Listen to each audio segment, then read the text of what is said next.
All right, week 2 of the course. So, jumping into we're going to work on some financial documents, just some things that'll kind of help you in terms of, keeping track of your finance, and also will be useful when you go to, perhaps buy a home or see what your financial status is and things like that.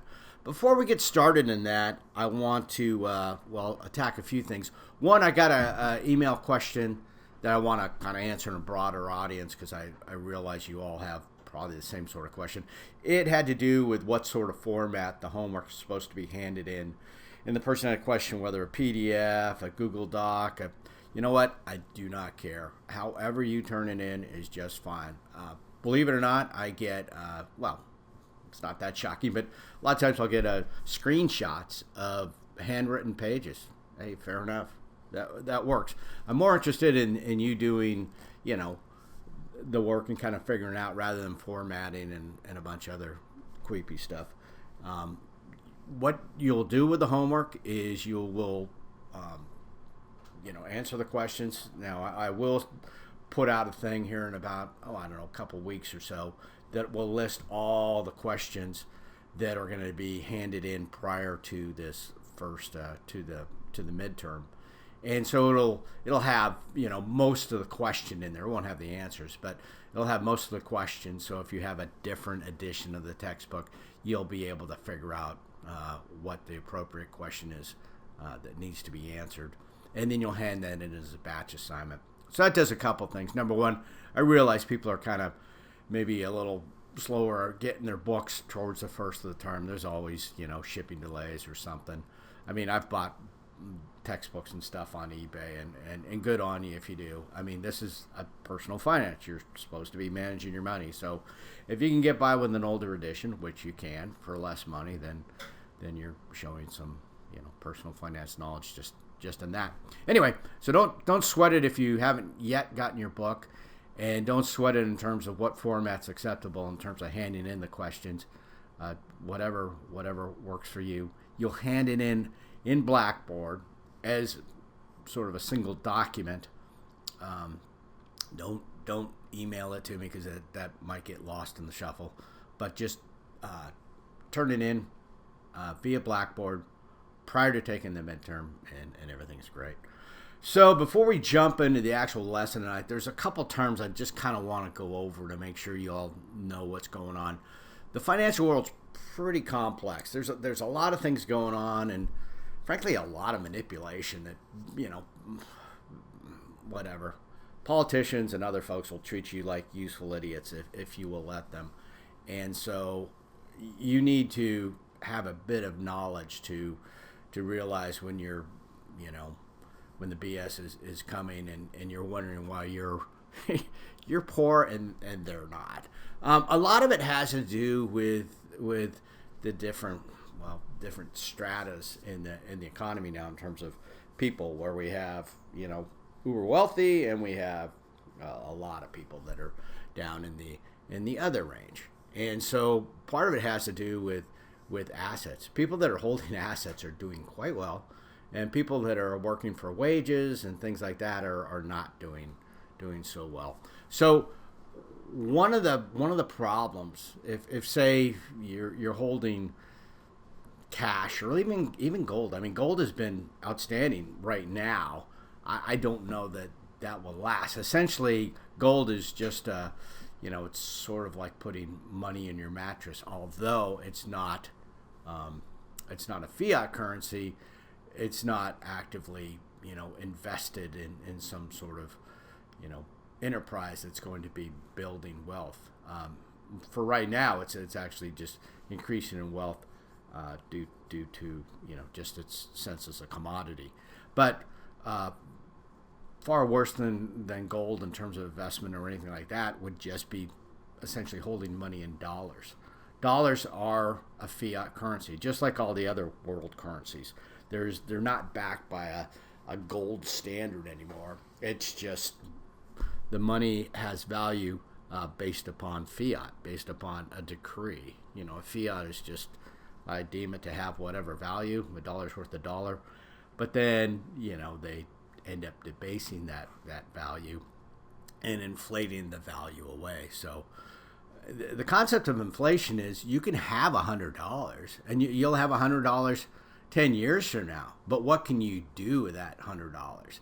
Right now, if this is day one, well, you can buy $100 worth of stuff. 10 years from now, that same $100 is not going to get you the same amount of stuff that your $100 would have gotten you today. And so that's inflation. So, and there's certain things you can sense that the currency is definitely being debased, but the people won't explain it that way. They'll look at something like, say, Bitcoin, and they'll go, wow, Bitcoin's gone from, pennies, or, I bought a few for $700 each. Now that it went from $700, and now probably today it's trading for around 95. It's been flat for a while, but whatever, 95,000. That's not bad. Well, is Bitcoin worth that much, or is the dollar worth that little? If it used to take $700 to buy a Bitcoin, now it takes $95,000 to buy a Bitcoin. Is Bitcoin that good, or is the dollar the opposite, not that good? So let me show you a quick video. This is not a plug for Coinbase. Let's see if we can get her to go. Come on. I'm beating on the keyboard here trying to get it to jump in the thing. Oh boy. Let's go back. I hate when things flail on me. Let's see if this thing will work. Bink, bink, bink. Here we go. I had this thing all in 2012, you need 30,000 Bitcoin to buy this house.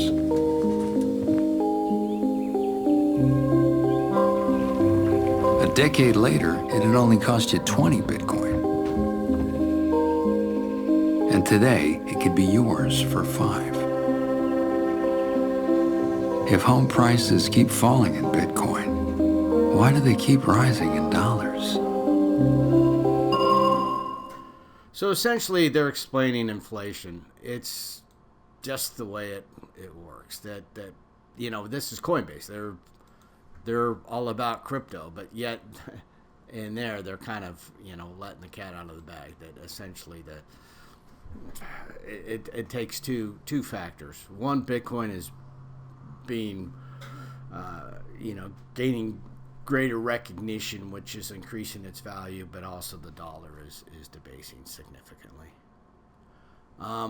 This is what I mentioned, the K-shaped economy, and people may have just sort of maybe understood that, may have disregarded, but this is a graphic of it. So Michigan consumer sentiment, you can see the numbers are going down, and you can see the stock market's going up. So these are people holding assets. These are people, the consumers out there earning wages and wondering why they're not getting richer and the other folks are. And the folks who are, whatever, I'm not some communist or whatever, and believe me, that would be a far, far worse system. But the fact that the wealthy folks, they don't really see the problem. They don't see the problem you're having because, oh, by the way, it's going pretty well for them. Now, unemployment numbers, right now, the U.S. economy is actually quite strong in terms of assets and other things. But one of the things you've noticed is that federal government jobs have actually gone down. So when you say, oh, unemployment numbers are up, well, that's, overall, if you're a federal employee, yeah, maybe that's a bad thing if you lost your job. But for the overall economy, the federal government jobs are not doing much for the productivity of the economy, and it is going to be recognized in a higher unemployment number. So if you see, people who are complaining, saying, "Oh, unemployment numbers are up," keep in mind that it's pretty hard to be getting rid of hundreds of thousands of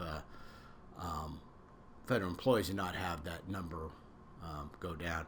Likewise with immigration, There's some people being deported, but bigger than that is the sort of self-deportations or people actually, choosing to leave or not even to come. But if they were once here, if you are whatever your status is, you're still on the census, right?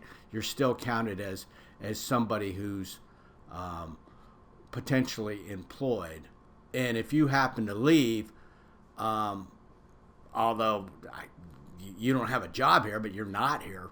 So anyway, the fact your departure is going to be recorded as an increase in unemployment. So you can see how the numbers get skewed. So if you look at employment numbers and you take out the effect of some government jobs going away, and you take out the fact that some people with undocumented status have left, that does explain a little bit of it.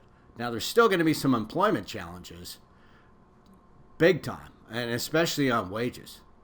We have globalization. So globalization means, building things, offshoring, having manufacturing done.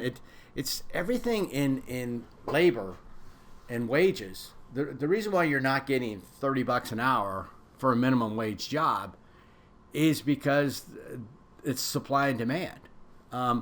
If people were to try to demand $30 an hour, well, the manufacturing goes, oh, well, we can build it cheaper someplace else, and we will, and they have. So that happens. And then also just direct labor. If you have a huge influx of largely unskilled folks coming in, man, if you're some lady down in Southern California who wants her pool cleaned and doesn't want to have to pay, I don't know, $5-10 an hour, then you're all about that. But it does, that oversupply of labor means that wages are going to go down. And then in more of the white collar jobs, AI, artificial intelligence, this is where it's going to affect most of you as college graduates, where you're going to have some skills. Just mindlessly filling out spreadsheets and having email jobs isn't probably going to work anymore, because AI can do the mindless stuff just fine, and actually some more intellectual stuff. But the people who are running the machines, designing the machines, their wage is going to be quite good. But the people who are doing some of the stuff that could be replicated through artificial intelligence, they're going to be hurting.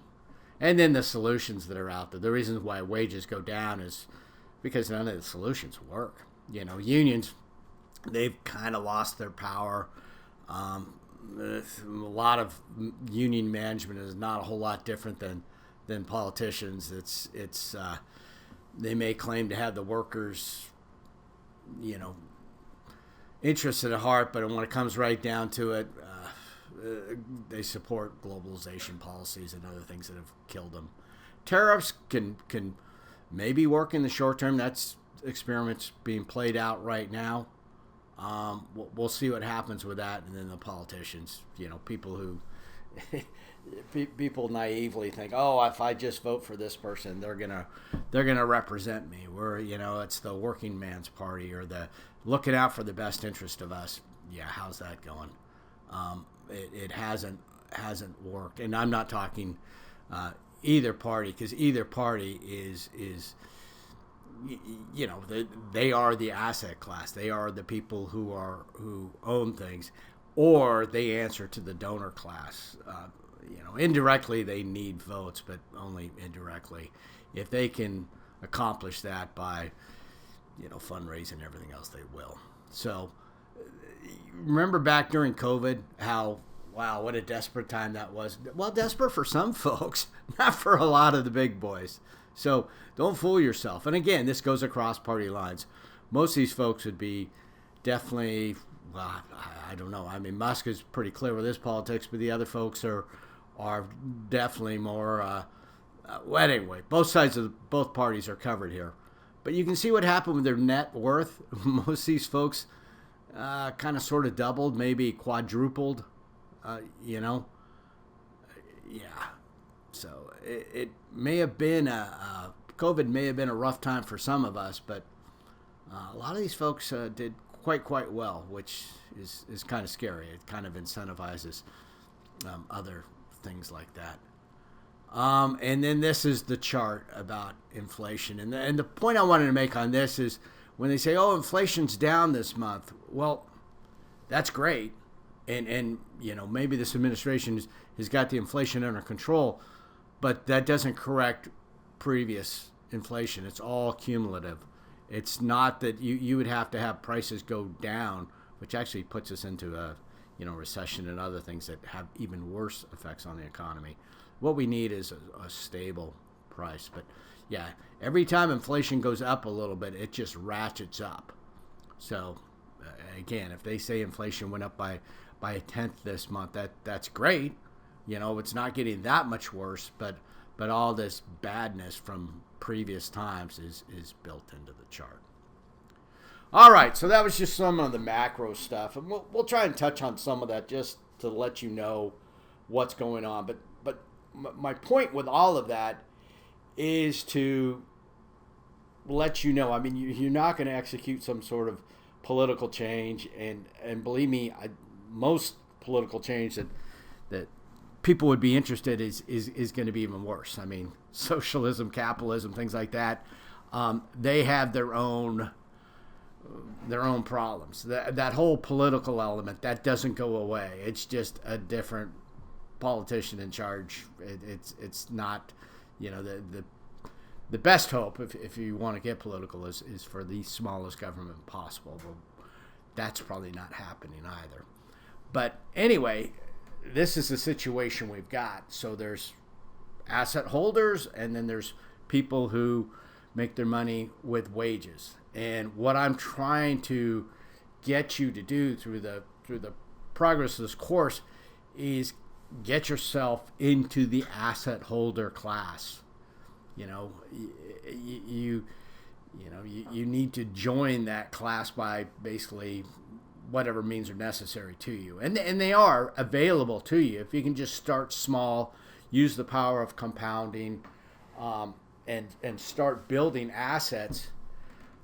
You can get there. If you try to build wealth solely on wages, you can see from the previous slides that things are stacked against you.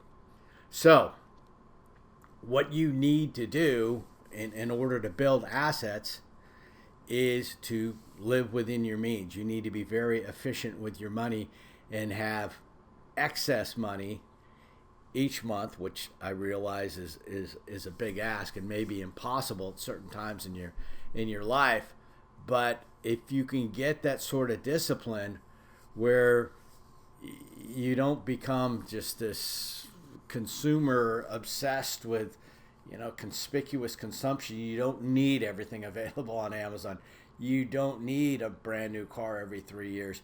You don't need to make decisions that are going to destroy your future. You don't need to run credit card debts. All these examples I give to you about how much money you can make with compound interest, keep in mind compound interest works both ways. You can pay that much interest. If you let your credit card debt roll and you're paying interest rates up at 20%, 25, 30, you can't get there from here. Now, again, there is a proposal by Trump right now to limit credit card interest rates to 10%. You're going to see the true politicians come out because, hey, Trump doesn't have long to go. He doesn't have too many people to please other than himself between now and whatever. But the political parties, 10% interest on credit cards, that is unacceptable to them. That is going to devastate their financial portfolios and also their donors who rely on that money. And so you're going to see people's true allegiances come out and the reasons why 10% interest would be horrible for them. I mean, obviously it'd be a great thing for consumers, but not for the investors. And so anyway, watch over the next couple of weeks. We'll see if anything more is said about it, but it's going to be an interesting time.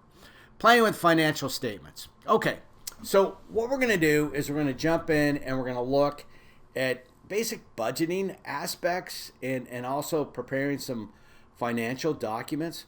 So one of the important things is cash flow.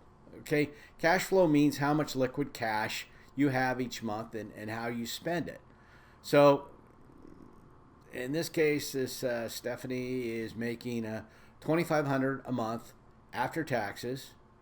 Doesn't have any investments or anything, so no interest on deposits, no dividend payments, and so it's $2,500. That's her income all in, paying rent, groceries. But anyway, by putting stuff in different categories and essentially trying to budget, trying to get control over the spending, and then realizing at the end of the month, woohoo, she's ahead $400. So that's good. Now these categories are the exact. I mean, $600 on recreation. You might want to get down into the categories, and you can do this with apps and other things. There's a couple apps that I'll show you kind of links to them, but all sorts of, online sort of options that you could have on your phone, and rather than copying numbers down, you could maybe pull this off. So personal cash flow, financial statement, inflows, outflows. So this doesn't really say to, how much you're holding in terms of assets or other things, but it does give you an idea that you'll be able to cover your bills each month. So, yep, incoming money, outflows, where's the outgoing? Create a statement and then come up with your net cash flows. So useful, and again, budgeting is the key. You can look at categories and go, wait a minute, how am I spending that much on credit card interest each month? Or why, was this car really worth it to me that I needed this? Now, you can still have nice things, and you certainly need at least something reliable, but do you need the newest one? Do you need, I don't know. I'm still, my dogs and I do quite well. Their dog beds are still being padded with pillows that my ex-wife bought at Target, whatever number of years ago, many years ago. But they're just, my God, anyway, so, that was a bit of conspicuous consumption. I'm sure she could point at things that I did, but whatever. The pillow thing it just kills me. I look at pillows. Anyway, factors affecting cash flow. Staging your career path. Yeah. So the good thing with this is when you look at your savings goals, perhaps if you choose a percentage rather than a fixed dollar amount, this can kind of ratchet up.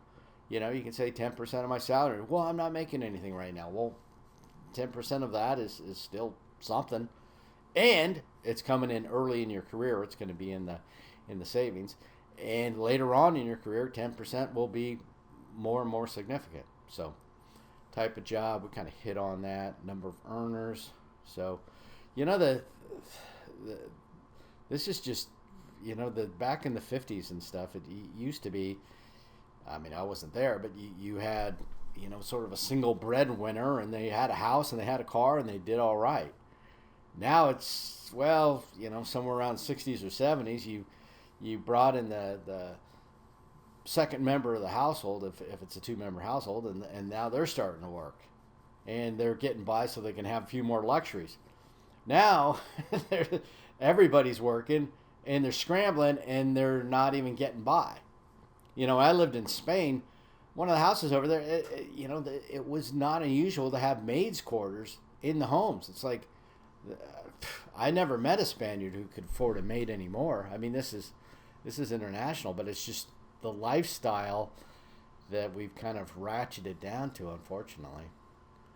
So, other things: size of the family, age, personal consumption, behavior. So this is definitely under control.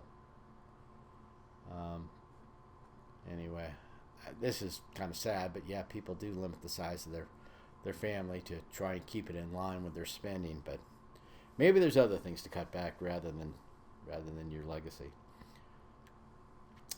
This is more of an old school traditional type thing, you know. Oh yeah, you're in college, you're not making much money, you're getting by, and then you're in this steady career path with GM or whoever, and you're making your steady income, and then oh, you jump into the retirement years, and these flat lines are that's just not quite the way it works anymore. So, gig economy and other stuff going on, there's going to be a lot more turbulence. Now, that puts even a larger demand on you to try and save something. The worst thing is to be, mid-career and you've got a crummy boss or something changes or the company goes out of, and you can't move. You're stuck because you're so in debt. You have to take whatever job's available or stay in your crummy job.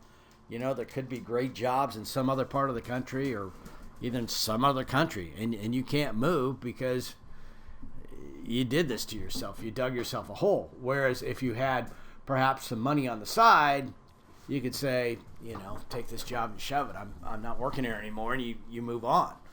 So anyway, you limit your options if you don't have anything set aside.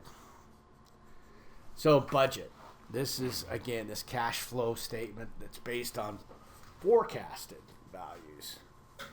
And again, it's just a means of, I wouldn't say it's a fun process, but I don't know, maybe the gamification through apps and stuff will help you out. But if you get to the end of the month and you go, I'm broke and I don't know why, yeah, probably should have had a budget.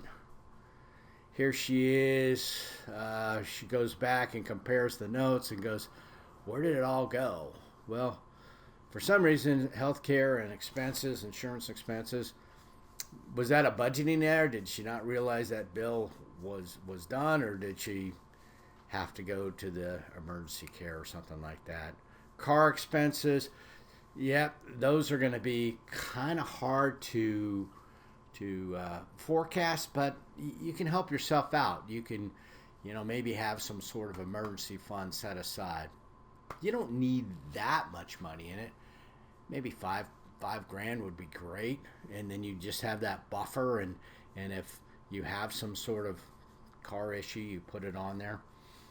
For me, I'm fairly disciplined with credit cards, or at least try to be, and so I try to always keep the full balance available on a credit card because I don't want to be paying that high interest rate. So I'm more of a convenience user. I use a credit card for everything, but that's so I can kind of keep track of the expenses, and that helps in budgeting. But it also, if there's some sort of emergency, most expenses, vehicle problems and things like that can be rolled onto a credit card. If you have the emergency fund, you can use that to pay it off or whatever. All you got to do is just get it paid off before the end of the statement cycle, and you'll remain a convenience user, not paying interest on the credit cards. Credit cards make their money two ways. The first way is through the merchant, the vendor. They charge them 3-4% on the credit card. Okay, so they're already money ahead. Now, the way the credit cards really like to make the money is by you screwing up and carrying a balance or having late fees, and that's where the real money comes in. So, they act like they're a bit upset if you don't pay your fee on time, but they know they're going to get their late charges. They know they're going to get the interest. They want you to carry a balance. So, try not to help them out if you can. All right. So inflows, outflows. Yep, down $200. Is it a blip? Maybe. Does she need to redo her budget? Maybe. But anyway, over subsequent months, you'll be able to figure out what needs to be fine-tuned. But now, as long as the numbers aren't going too far into the negative and seems to be covering bills, that's all right. Now, is there let me check here. Is there a pay yourself first type thing here? Okay, so ideally, if this were your budget, there should be a category on here, investing. And it should be, I don't know, perhaps a few $100, whatever, If she's making 2,500, perhaps 10%, $250 ought to go into, the investment fund, and that way you've paid yourself first. You look at investments like kind of a bill, and you don't have to sweat it that, oh, I'm going to hopefully have some money at the end of the month to invest. Nope. The investment was already covered because you set that aside. You paid yourself first. Okay, anticipating cash shortages.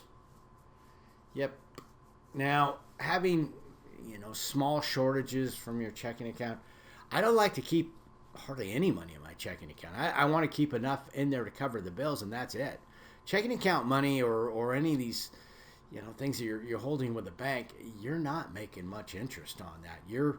You're making fractional percentages, and inflation is eating away the value of that. So don't hold, big chunks of money. When I say, $5 or $6 grand in some sort of emergency fund, I would have that with a brokerage.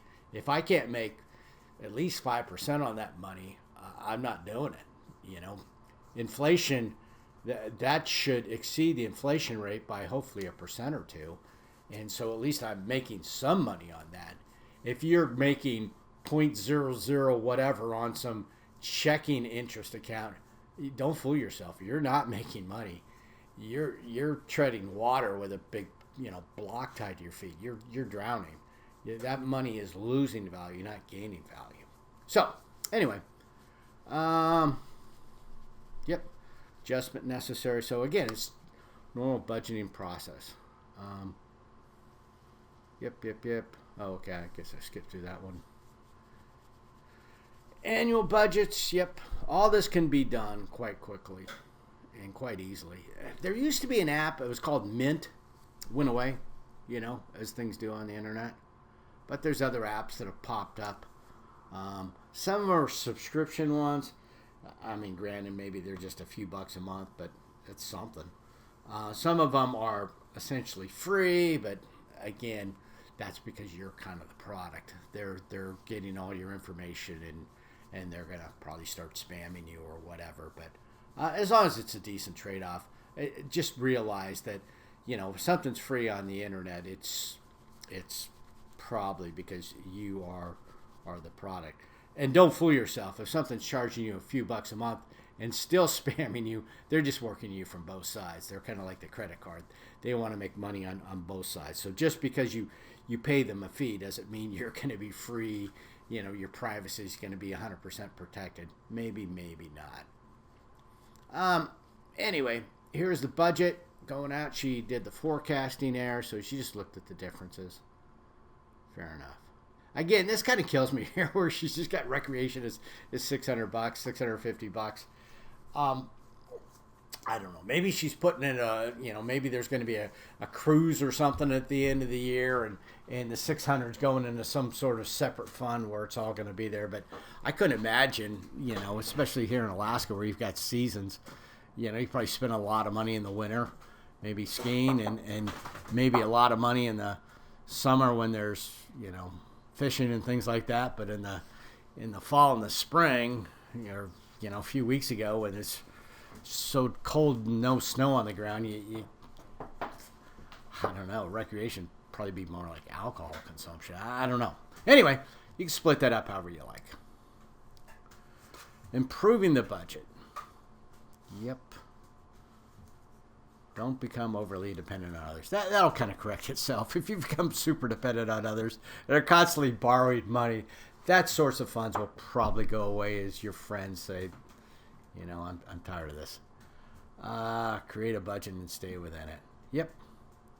So if you can live within a budget and just not have to worry about, how am I going to do this? How am I going to do that? Because I can do this. I can use credit cards wisely.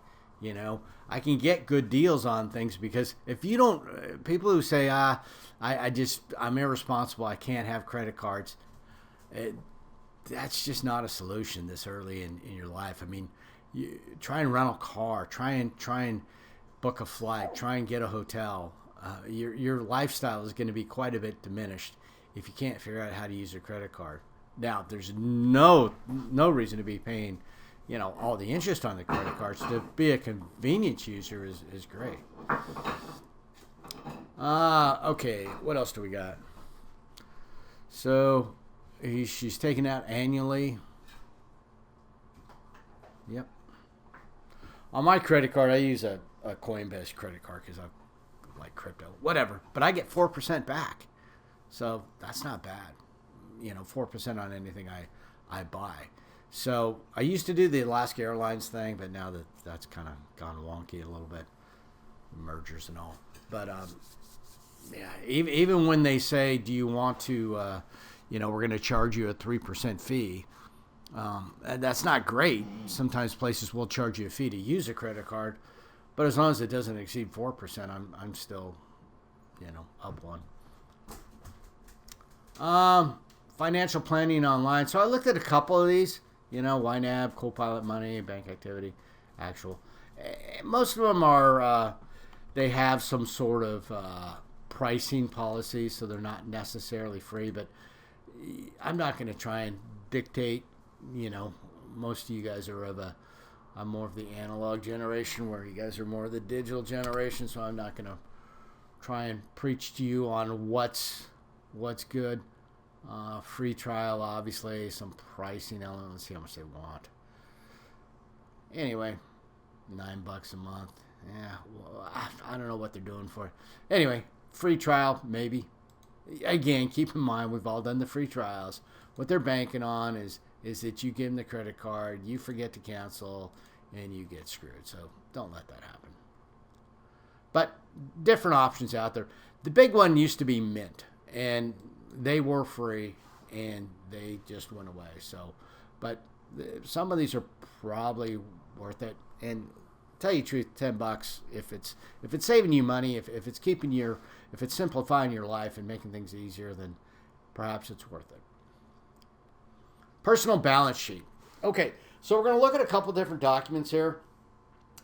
This is a balance sheet is something that if you're going to get a loan or something like that, one of the documents the lender may be interested in seeing, and also just to sort of keep track of what you got, or what direction you're going, and also to sort of motivate you to go, wow, I started saving, I'm putting away 10% of my money. It's not that hard. I've kind of grown used to it, and look, after a year, it's building, and the interest is starting to accrue. And I've got it invested in whatever firm, and it's doing quite well. So, again, we'll talk more about where to potentially put your money. Some of you probably won't agree with me on a number of reasons. I mean, somebody politically will just go, oh, I'm completely evil. Like back when they were burning Teslas, that's when I bought some more Tesla. I actually had Tesla way back when. I was actually shorting it because I don't necessarily believe in the company, but they're bigger. I mean, they're more than just electric cars. But anyway, when they were burning Teslas, I'm like, and the stock just plummeted. So yeah, I guess that was last April. So it hadn't even been a year, and I'm up over 100% on that one. I mean, that was a good one. But if you're politically inclined to hate Elon and all the rest of that, maybe you'd have a tougher time doing that. But for me, I don't care. It all works. My problem with Tesla is not Tesla's the vehicle at all. Don't get me wrong. It's the charging stations. I don't think anybody's ever going to build the infrastructure. So anyway, that's beyond personal finance. But until you see some credible efforts in that thing, I think something else is going to have to come along. Anyway, personal balance sheet. So balance sheet, financial position, specific point in time. So assets.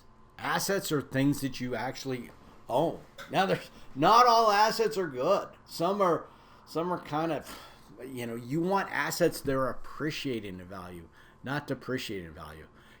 You may say, oh, well, I own my truck. Well, is it worth what you paid for it?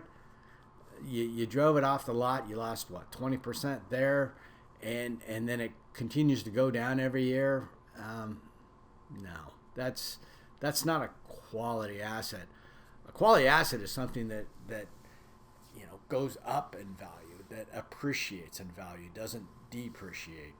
So, but anyway, for the sake of a balance sheet, your truck would still go on there, but it's just not going to contribute greatly to it as years go by, and its value goes down because its value as an asset goes down. Other assets too. So liquid assets are things that can be converted into cash. Liquidity means ability to convert it into cash. Household assets, yeah, okay. So you got a bunch of clothes, or in my case, a whole bunch of pillows. What are you going to do? Open up a used pillows and put them on Marketplace? No, nobody wants your old pillows, So again, is it a quality asset? A home's a great asset. It's doing, you're living in it. It's doing great things for you. But can you sell it? Again, I got a nephew who's all excited that his home is going way, way up in value. But dude, you can't sell it because you need some place to live.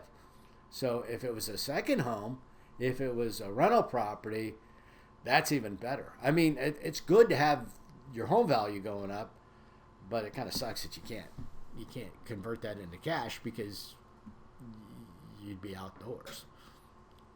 So, investment assets, bonds. Not a huge fan of this. Stocks and bonds, mutual funds. Just quickly, an overview of that. Bonds are essentially a loan that perhaps a government agency, but also there's commercial paper. There's commercial bonds where a corporation wants to generate some capital. They want to generate some money. They don't want to sell stock, so they'll issue bonds, and essentially, they say to you as the consumer, you say, hey, the corporation says, give us $20,000. We'll give you $1,000 a year, and at the end of 20 years, we'll give you your 20 grand back. So you get you get these payments, and then you get your principal back at the end, and everything's good. Stocks are actually an ownership position. Equity in the company means you own a chunk of that company. This is not a loan. You are an owner of the company. And small thing. Mutual funds they can be comprised typically mainly stocks. They could have some bonds in them, but a mutual fund, let's get back to my Tesla example. You're like, that is too risky. There's too many EV companies out there. I don't see how Tesla is going to be the preeminent one. So I made a judgment call that of the EV companies, I think Tesla is going to do well. And anyway, it was a good bet, but it was a riskier bet than to say buy a mutual fund that's got all of the different EV companies in it, and then all I have to do is be right in terms of the direction of the EV segment rather than pick an individual company. So a mutual fund, some manager somewhere sets up a mutual fund and they buy a whole bunch of these different EV companies, and then I buy shares in the mutual fund.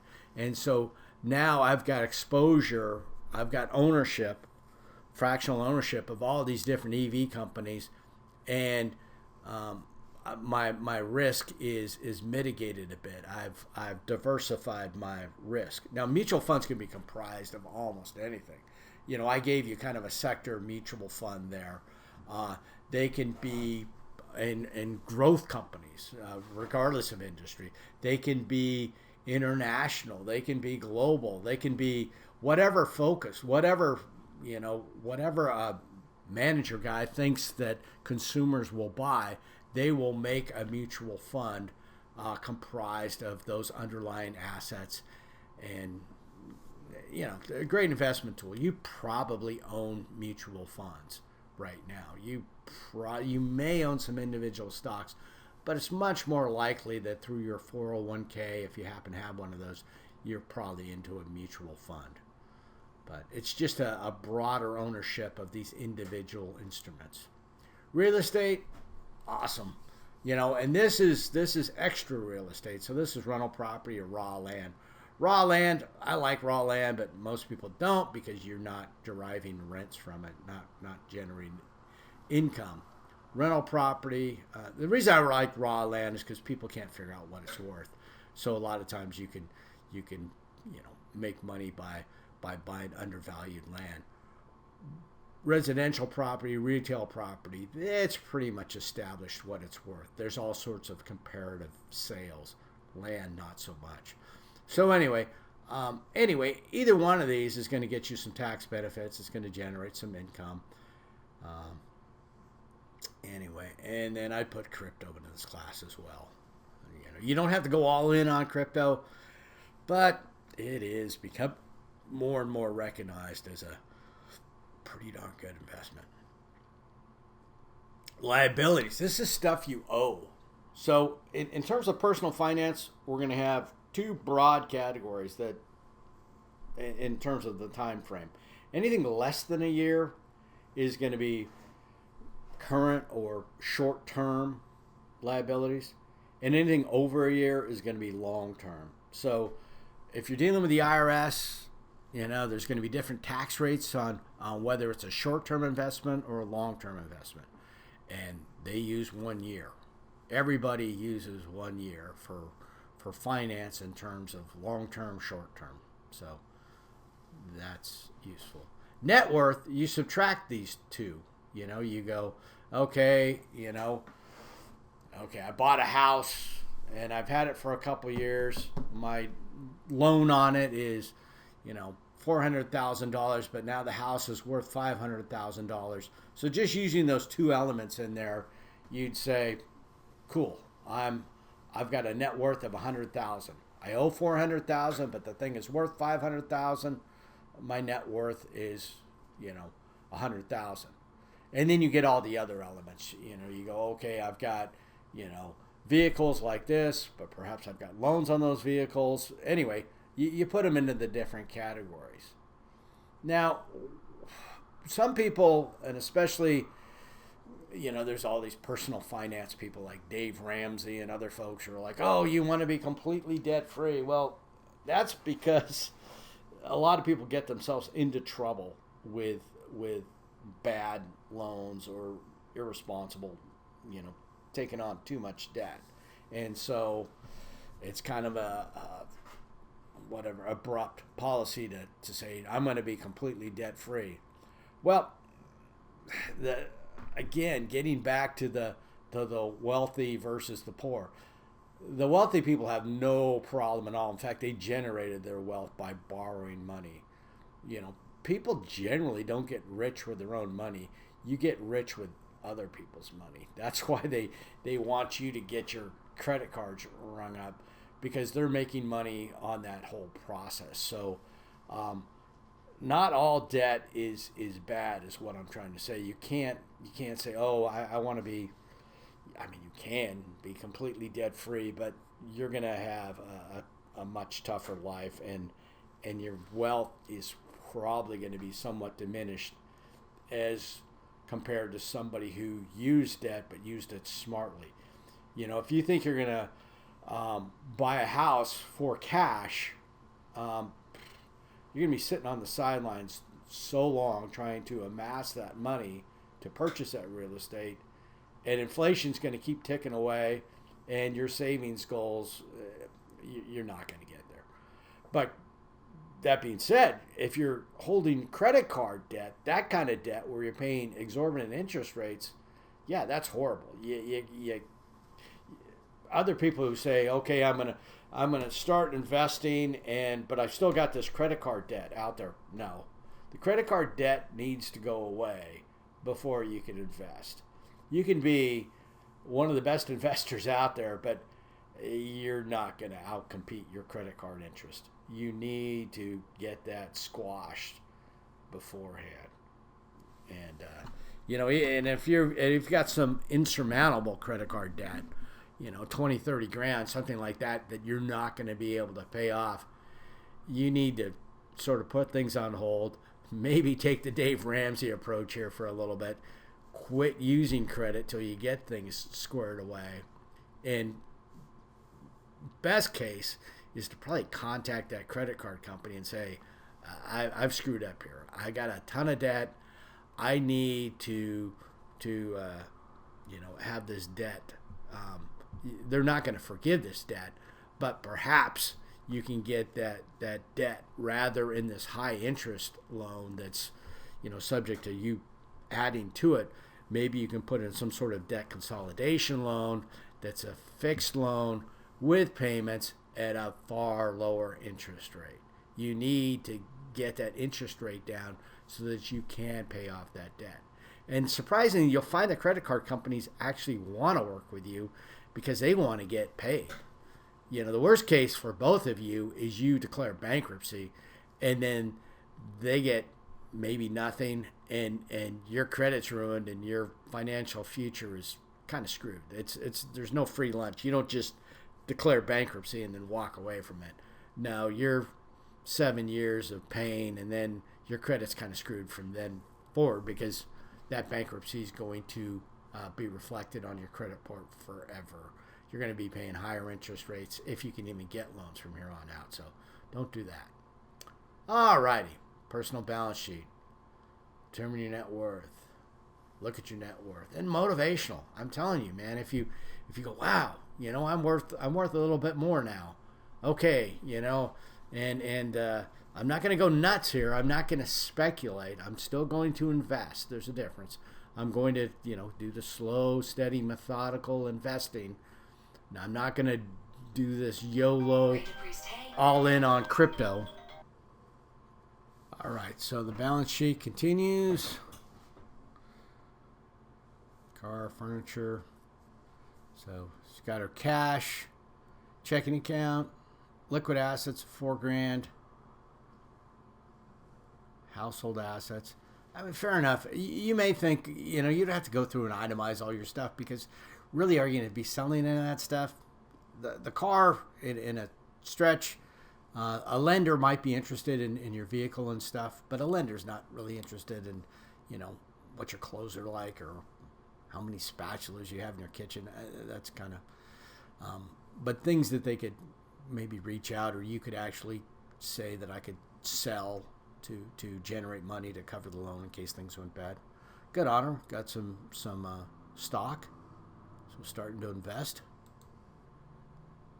Credit card balance, $2,000. Should not be carrying a balance, but maybe it's just a temporary thing. Maybe anyway, pay that balance down to zero if you can.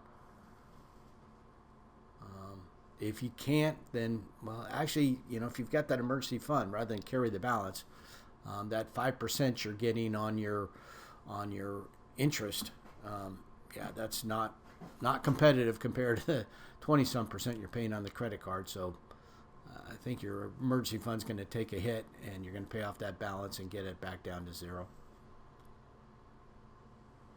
Anyway, fairly small numbers, but that's what she's working with, keeping track of it. Changes in personal sheet. Yep. So the good thing here is that, you can sit back. If you're holding assets, the value of your house, the value of your stocks, your value of whatever is increasing in value. This is what I mean about, having your money work harder than you do. If you're trying to increase this balance sheet by shoveling your savings in there every month, that's gonna help. But once you get some substantial assets, the increase of those assets, you should hopefully get to a point where your assets are generating more wealth than you are. That's where you want to be, and you get up to nearly retirement age, and it's kind of a no-brainer. Going, wow, the amount of money I'm contributing to my savings now is not nearly as significant as what my investments are doing. So again, I realize it's kind of some sort of dream type scenario, but it doesn't need to be. I mean, you can, if you've got good financial habits, you can hopefully put some money away each month and start to build those assets and start to get those things working for you. Anyway, yeah. So again, getting back to, say, assets and liabilities, we'll talk more. I'll talk more about this in real estate. But let's say I buy some land and the land's appreciating at something like, say, 3% a year, which isn't unusual for real estate.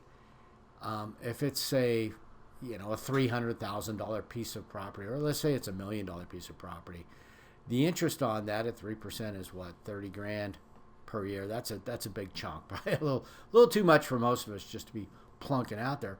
But if the value of that land is going up, that's substantial. I'm making a little bit of money, and the fact that, well, with raw land, it depends how you bought it. It's probably going to have to be a residential dwelling, maybe something that's generating some rental income, which is nice. And anyway, you're controlling that asset, and since it's a rental property, you didn't have to pay all cash, so you financed it. So essentially, you're leveraging. You put down, say, 20% down, so you put down $200,000, and you're controlling $1 million asset, that's going up by 3% per year. Your annualized rate of return on that 20 grand or 200,000 you have invested is huge. So anyway, we'll do more math. I realize I'm kind of tumbling people by just not showing you a written example, but we'll get there, and you'll see that. Oh yeah, this using leveraged investments. You don't want to leverage. You don't want to use borrowed money for buying crypto, especially. You don't want to use borrowed money for buying stocks either. That can, it's sometimes unpredictable. But real estate, you typically use borrowed money to make those investments because it's fairly stable. So anyway, here she is. She's going to buy a new car. Well, this is going to change things up a little bit. So took that checking account, fixed that problem. That went down to $500. Now the problem is she's got the new car in there. She's also got a car loan in there, so liability. But the problem with this situation is that car, the value of this asset is going to decrease over time. If this asset were increasing over time, then obviously, cars are what they are. Most cars. Personal balance sheets of the credit card balance, total liabilities, long-term liabilities, net worth is starting to go up. Impact of the economy. Yep. Things can change. But again, you want to be prepared. You don't want to be, hanging out. In a bad economy, stock prices go down. Well, if you've got your cash flows under control, just don't sell your stocks. You weren't planning on selling this month anyway, so who cares? You lose your job, yeah, that can change things. But if you've got a bit of a nest egg, you've got enough time, you've been living within your means, you're not racked with debt, you can get a new job and get through this. If you're in debt up to your teeth, you got all this credit card interest, it's going to be much harder on you. So strong economic conditions, prices go up, supply and demand, just like labor. Weak economic conditions, prices go down, value of the homes drop. Anyway, wealth is built by increasing assets. So, but the wealth will snowball. Your wages are going to go up at maybe some sort of predictable rate, but not the rate that's going to generate wealth. Your assets, on the other hand, though, can really increase quite a bit. Yep, increase and decrease. So again, once you can start to control assets, you have a potential to kind of end this doom loop that a lot of U.S. consumers are in. You can put yourself in that other category. You're not going to change the system, but you can try to join that other system.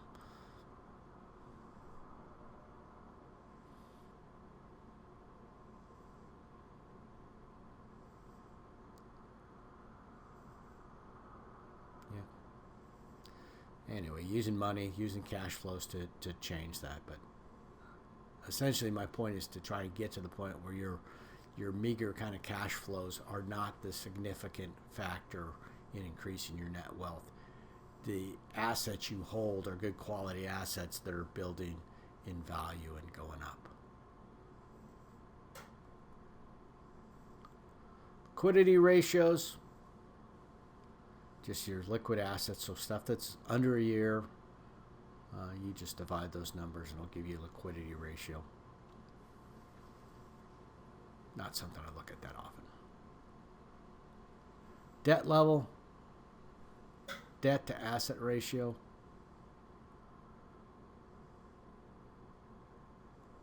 Again, these things can be skewed quite dramatically if you're holding poor assets and leveraging with a lot of debt. Savings rate.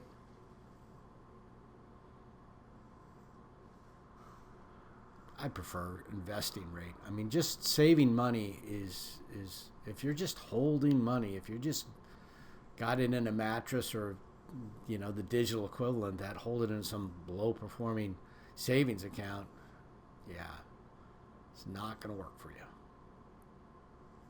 Okay, time value concepts. I'm not going to spend too much time on this because, you know, a lot of these guys are trying to inject some math in it. This was from the book, and they're, you know, we know that time is influenced by money.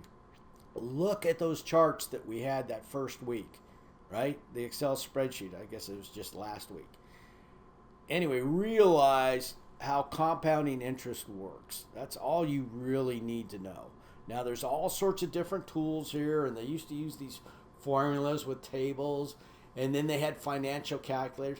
Now they just have apps on your computer, apps on your desktop that are more efficient.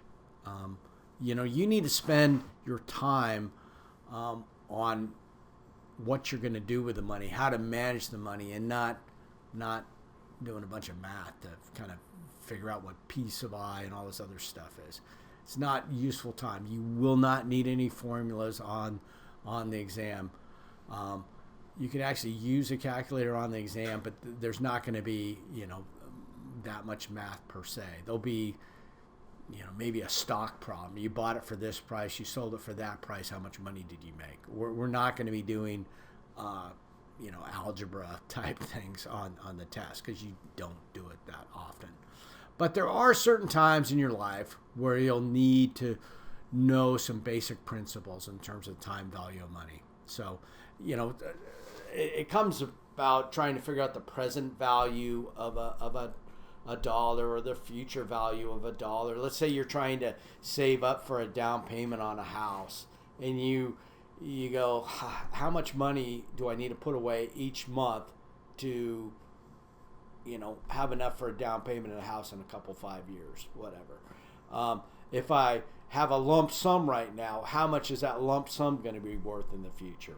Or if I know I need, say, you know, 20 grand for a down payment on a house, how much do I need to start saving now? So you can work it backwards and forwards. They're going to introduce this concept of an annuity, just, again, a financial term. Annuity is just a series of payments, not a big deal. Annuity is just a series of equal payments.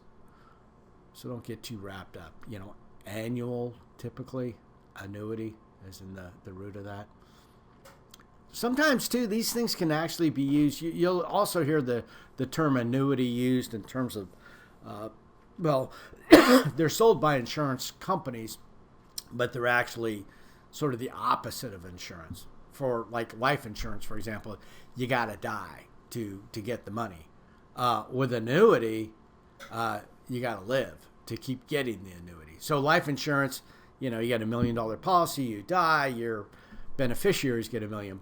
An annuity, you have a financial arrangement where you give them, say, $10,000, and the annuity company keeps paying you $100 a month until you die. So you live, you know, 50 more years.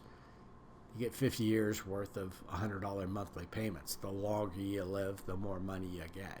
You die next week, not a good deal. But anyway, so that's why it's kind of the opposite of life insurance. the longer you live, the more you get. But in this case, it's just a series of equal payments. So annuity is just a broad term that's a series of equal payments. Compounding, we know what compounding is. That's earning interest on interest. That's how things go, parabolic. That's how you make money. How you go, wow, that I didn't realize it was going to generate wealth that fast. Or in the case of you carrying a whole bunch of debt, I didn't realize it was going to snowball that fast. It works both ways. Yep. So you need to know the amount, the interest rate, number of years. Again, they're going to try and put acronyms in there, and we're not going to deal with all that. Dedicated apps are more intuitive and comprehensive.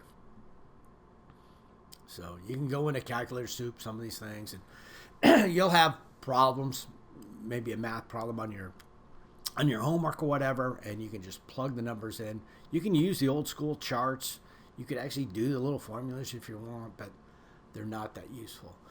The reason why I like the dedicated apps is because a lot of times, like say you're trying to sell for a house, or figure out how much a house is going to cost, it will remind you that, hey, when you're buying a house, you also have to pay taxes, you have to pay insurance, and other things like that you might miss if you're just doing a simple formula. So how much? 5 years, invest $5,000, 4% return. So you're looking at the future value of a single dollar amount. So not an annuity. You're not looking at a series of payments. You're just looking at a lump sum. And it comes up with an amount. And again, don't waste a whole lot of brain bites on all this other stuff because it's kind of useless. I know you wouldn't retain this a month from now. And you're just going to plug the numbers in and whatever you want to use, ChatGPT, Google, whatever, it will get you the correct answer. Because that's what you're going to do in real life. Impact of a longer period, so go figure. You move the number of years out, that whole compounding kicks into effect. Impact of a higher interest rate, obviously. If you're getting 9% versus 4%, a quick rule of thumb that's you don't need any apps or anything for is the rule of 72. If you remember the rule of 72, it'll kind of help you kind of ballpark things. It's not precise out to a certain number of decimal points, but it's good enough. So the rule of 72 means if you're trying to figure out, is this a reasonable investment, is this not? Well, rule of 72 will tell you how long it will take for your money to double, right? So whatever your interest rate is, let's say, I want to go with some easy number. Let's say you're getting paid an interest rate of 7.2%. You'll see why I use 7.2%. Okay, you get whatever your interest rate is, and you divide it into 72, and that will tell you how long it will take before your money doubles, right? So if I get 7.2, I divide it into 72, go figure, it comes out as 10. In 10 years, if I invest whatever the figure is, say $5,000, I will have 10 grand. If I'm getting paid 3 point something percent interest, well, that goes into 72, about 20 times. So it's going to take me 20 years.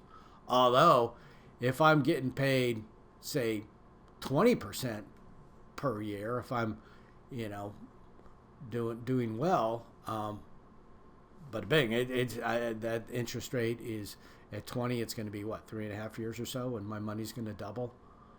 Or if I, bought Teslas when they were burning, well, you get 100%. So different ways to do that.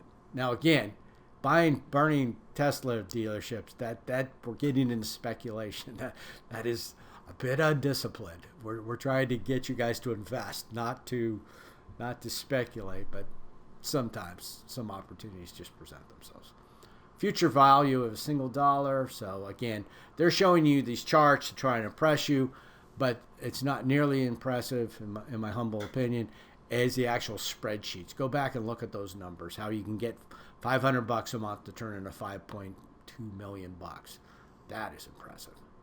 Power of compounding. So again, Interest on interest. Twisted logic.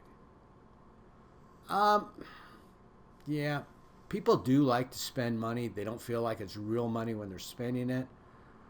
They fail to recognize how debt can accumulate over time. But also sometimes this whole, it depends on the debt. If it's quality debt, if it's, I'm a farmer, right? So I'm able to get interest rates down at like 3.5% for raw land. I'll take that all day.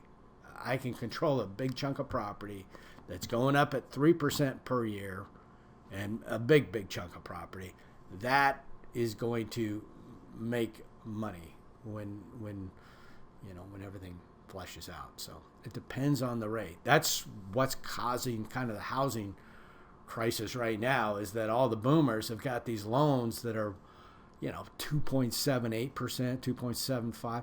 They're not selling. They if they sold, they'd give up that loan, and they don't want to do it. So there is some good debt out there. This 6% or whatever on real estate, yeah, that's tough to make any money at that rate, but hopefully those will come down. Present value of a dollar, so discounting, just another sort of term, just means the process of obtaining a current value on some future amount. So Yep.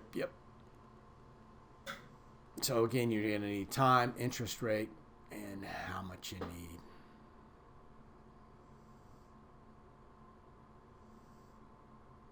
There's the details. Plug it in. And again, if you're trying to buy a home, you'd go on to a mortgage calculator, and it would spit these things out to you and have a few more considerations that might be lacking on a financial calculator. Of course, they want to jump into the tables because it's harder, it's more academic, whatever. It can be used on a financial calculator.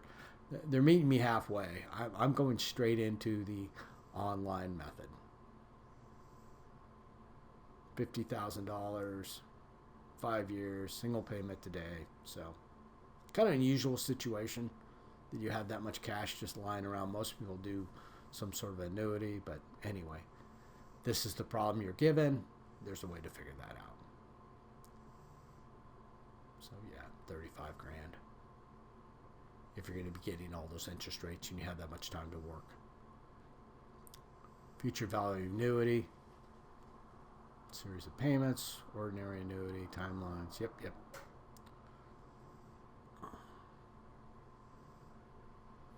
So again, they're going to jump right into tables.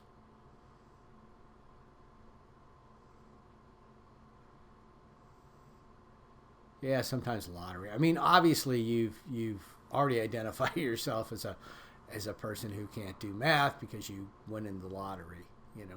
Lottery, investing in a lottery makes my speculation plays look quite reasonable. You are guaranteed to lose money in a lottery, almost.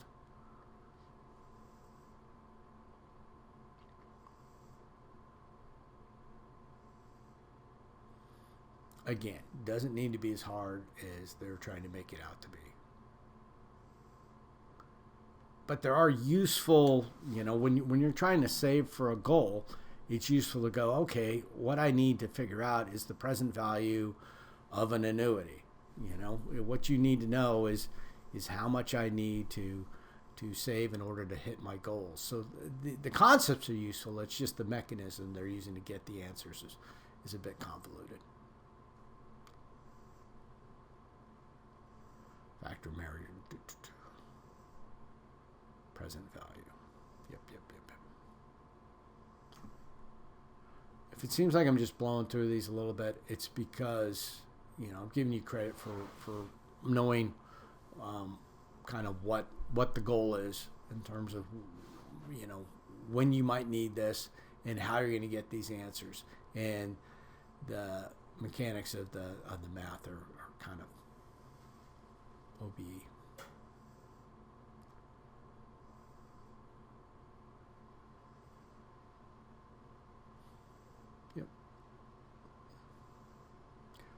Estimating savings helps you meet goals. So again, you use those tools to figure out how much you need to save to perhaps, save for that down payment.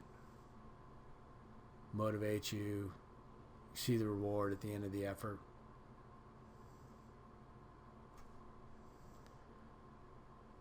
How much you attempt to save. Again, generally if you go with a percentage and you start saving, things will take care of themselves. Greed's kind of a horrible thing, but it also can be used to kind of harness things. Hopefully you'll see your wealth starting to increase. You'll see your assets starting to increase, and that will reinforce that positive behavior that you've developed. And so the homework are just going to be a cash flow problem and then a couple present value problem. So before we go, I want to show just a couple of these calculators. This was the link that I had in there. There's tons of different calculators. If you put in there future value of a thing, it'll take you to some website. But you can see the numbers here. Here they have a present value, 15,000, periods. They're using T rather than N, but whatever. That's why I say sometimes those things get confusing. Interest rate, compounding, times per period. Again, that's a useful thing. We'll talk more about that, but that just means how many times, how often are you earning the interest on the interest, and this is going to be monthly that they're going to do that. And then they come up with an amount, $26.78. You could go into the tables, you could do the math by hand, you could do all that stuff, but why? It's all here. You've got that available to you. Now, when I talk about some of the dedicated calculators that might be more interested, plenty other sites too. This one's just NerdWallet again, free type thing. Mortgage calculator, closing cost calculator, something we haven't really talked about. But if you're buying a house, it's significant. Cost of living. These things are going to give you kind of rules of thumb. But here, let's look at a mortgage calculator real quick. Here you go with the monthly payments, 20% down. Figure out your interest rates. All this stuff is available. This isn't a subscription. You're not paying anything for it. They're going to advertise to you. They think you're in the market. And so there's these teaser rates that are out here, guaranteed. You're going to be paying a little bit more, but whatever. But this is a credible rate, and you probably get 6.2 right now. But as interest rates go down, you can say, oh, can I afford a house now? Can I not? Useful to have. This is another one, too, that I saw in here. Let me get back to this. Calculate your mortgage. They had a rent versus buy option on here that maybe I'll find another time. But it was kind of cool to, rent versus buy. Let's check that out real quick. Because there's going to be a certain point where you're going to go, does it make more sense to rent or buy? I'm all in on buying, to tell you the truth. But, you got to look at your particular circumstance. My problem with rent is, I have tenants and I increase the rent. The rent goes up. It's indexed to inflation. Buying, a lot of money come up with up front, more of a commitment, but your payment is your payment.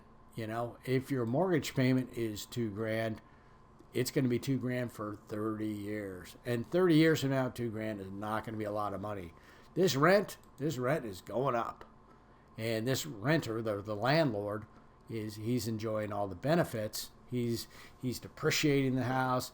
He's enjoying the tax benefits. You get nothing. So anyway, there'll hopefully become a time when you'll be a buyer. But in order to figure out whether that time is now, maybe you can look at this. So anyway, lots of useful stuff out there.